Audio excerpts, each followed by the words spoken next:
ha, boundaries nyo ha. Kakalimutan nyo yung boundaries nyo. Una sa lahat, hindi nyo kami binabayaran dito para magtau-tauhan at gawin yung robot at gawin yung katatawanan sa harapan.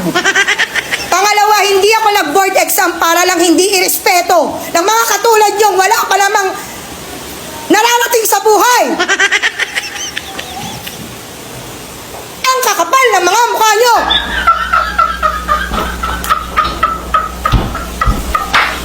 Hindi nyo nga kaya buhayin yung mga sarili nyo? Hindi kayo marunong rumispeto?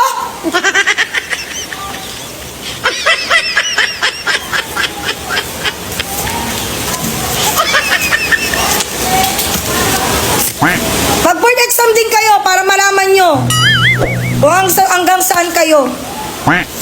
Baka hindi pa nga kayo pumasa eh. Sa ugali nyong ganyan. Di na nga kayo matalino eh. Sama pa ng ugali. Wala kayong mararating.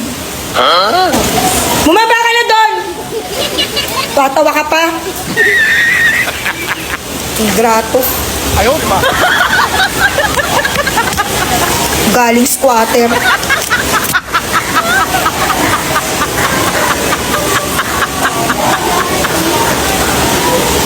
Nang mararating sa buhay.